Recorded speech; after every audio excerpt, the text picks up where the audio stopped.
पहा,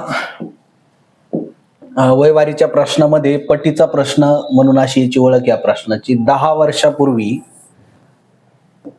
पहा, प्रश्नामध्ये 10 वर्षापूर्वी ए चे वय बी च्या वयाच्या, पहा ए चे वय बी च्या वयाच्या चौपट होते. पहा, 4 पट चौपट होते. 10 वर्षानंतर ए चे वय बी च्या वयाच्या दुप्पट होईल. तर 2 वर्षानंतर बी चे वय किती वर्ष असेल? पहा, ज्यावेळेस वयवारीचा ह्या पटीवरचा प्रश्न आपल्याला विचारलेला असतो, अशा वेळेस एक लक्षात ठेवायचं, आपण हा प्रश्न जो आहे डायरेक्ट यस कट फॉर्म्युल्याने सोडवणार आहे. यस म्हणजे शॉर्टकट मध्ये जो फॉर्म्युला उदाहरण सोडवण्याचा. तर यासाठी काय करायचं पहा, नेहमी ज्यावेळेस अशा 2 पटी असतात त्याच्यात, काही वर्षापूर्वी काही वर्षानंतर, तर दिलेली जी आहे नंतरची पट याला म्हणायचं दुसरी पट.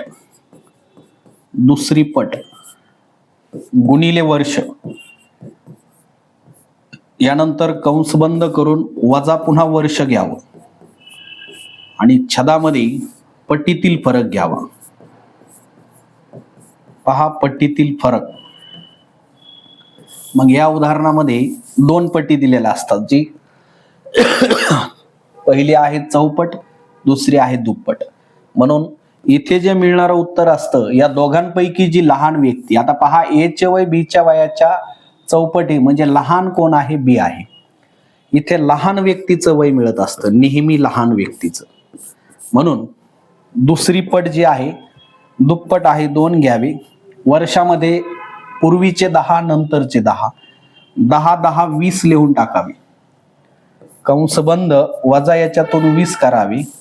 छदामध्ये पटीतील फरक जो आहे 4 मधून 2 वजा करावे. 20 दोन्ही 40, 40 वजा 20. छदामध्ये 4 मधून 2 गेले, खाली 2 राहिले. इथे 20 भागिले 2 म्हणजे 10. तर पहा, लहान व्यक्ती जी आहे बी, बीचं जे आजचं वय आहे, सॉरी आजचं म्हणजे 10 वर्षापूर्वीचं या ठिकाणी पट दिलेली आहे. बीचं 10 वर्षापूर्वीचं वय जर 10 असेल, तर बी आज या ठिकाणी त्याच्या 10 टाकावे 20 वर्षाचा आहे. म्हणून आपल्याला बी चेच विचारले 2 वर्षानंतरचे वय किती, त्याच्यात 2 टाकावे, 22 वर्षाचा बी आहे. म्हणून 2 वर्षानंतर बी चं वय 22 वर्ष असेल. हा शॉर्टकट वापरा.